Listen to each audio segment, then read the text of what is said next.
গত সপ্তাহে আমার কাছে একটা ফাইল এলো পশ্চিমবঙ্গ মাইনরিটি কমিশন থেকে, মাইনরিটি ডেভেলপমেন্ট দপ্তর থেকে।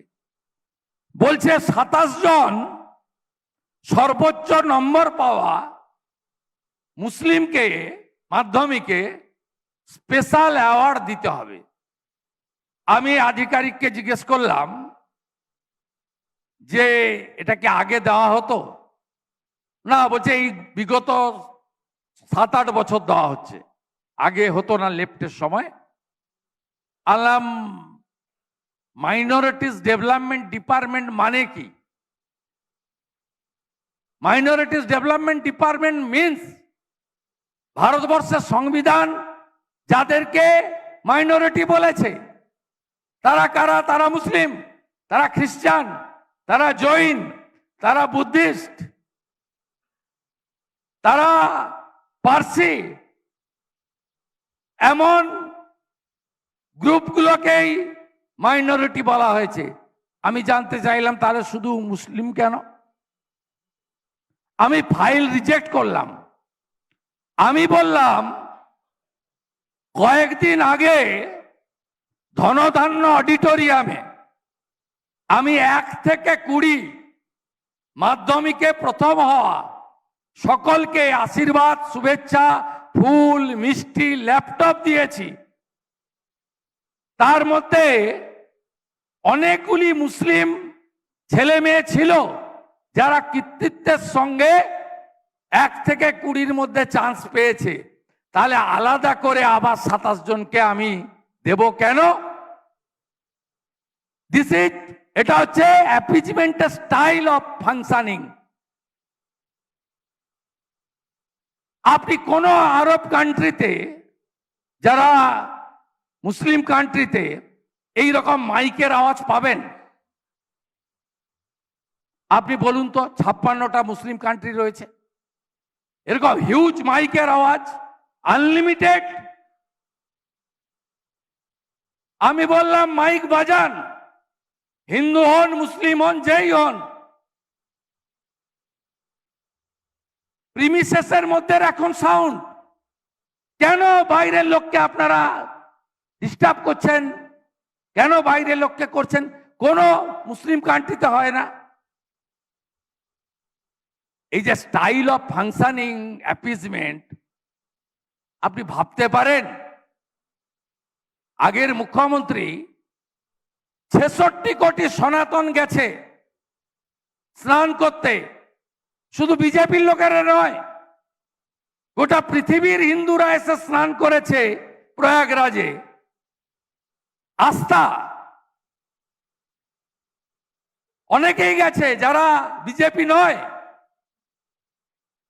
On the floor of the assembly, on record, x chief minister বলছে এটা মহাকুম্ভ নয়, এটা মৃত্যু কুম্ভ। এটাকে কি বলবেন? ভোট ব্যাংকের পলিটিক্স করার জন্য একটা মেজর কমিউনিটিকে হিট করছে। 2024 22শে জানুয়ারি রাম মন্দির ইনগরেশন, নবীন পট্টনায়ক টিভিতে দেখছে, উড়িষ্যার সিএম, বিজেপির লোক নয়। হিমাচলের কংগ্রেসের সিএম চলে এসেছে দর্শন করতে। বিজেপি বানায়নি, লং ব্যাটেল, 492 সালের বছরের লড়াই, ফাইনালি সুপ্রিম কোর্টের ভার্ডিক্ট। সরকারি টাকায় নয়, গোটা পৃথিবীর হিন্দুরা চাঁদা দিয়ে, নিধি দিয়ে বানিয়েছে। Only one chief minister, she started a rally procession from Hajra Mode towards Park Street. Ram Mandir Manina Manchina.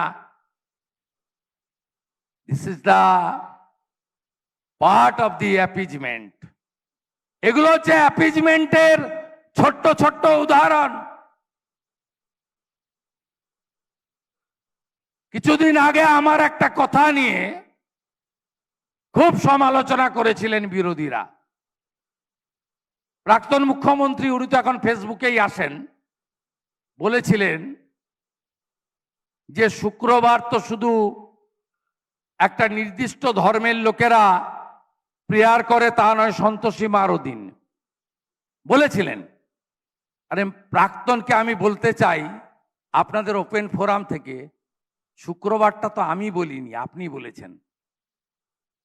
যখন বেলডাঙ্গাতে পরপর 3 দিন এনএইচ আটকে রাখা হয়েছিল, রেল লাইন আটকে রাখা হয়েছিল, আপনারা জানেন যে বেলডাঙ্গা হচ্ছে একটা বড় জাংশন, নর্থ ইস্টার্নের গৌহাটি পর্যন্ত, এমনকি বাংলাদেশ কানেক্টিং রেল সবটা ওখান দিয়ে যায়, নর্থ ইস্টার্নের করিডোর,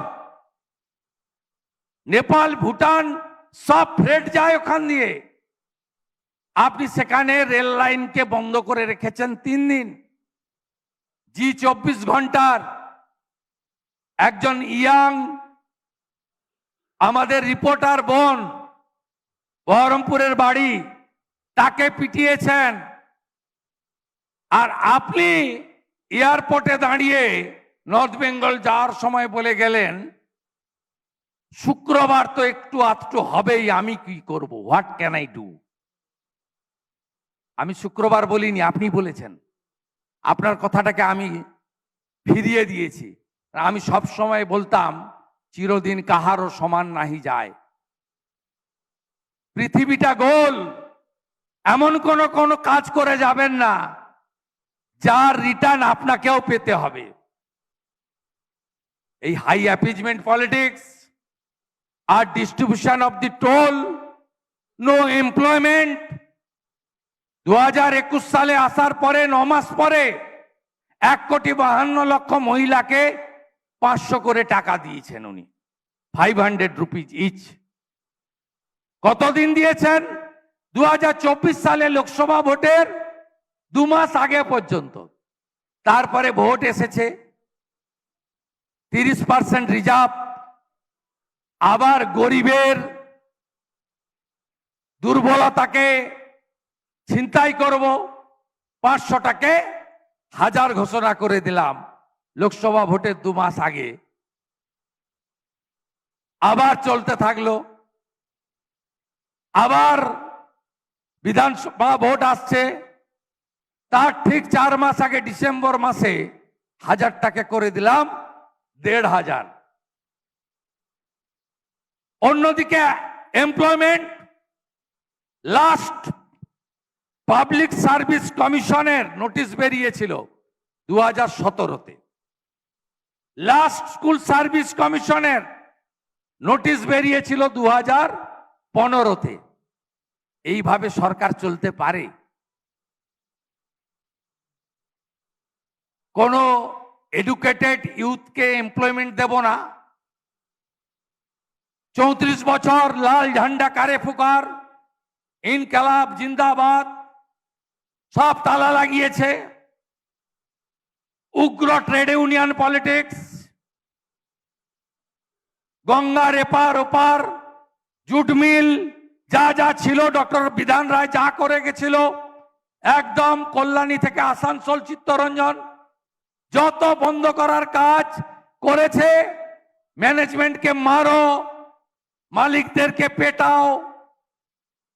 আর ইনি এসে 15 বছর বলে দিয়েছেন জমি দিতে পারবো না, কিনে নাও জমি গিয়ে তুমি।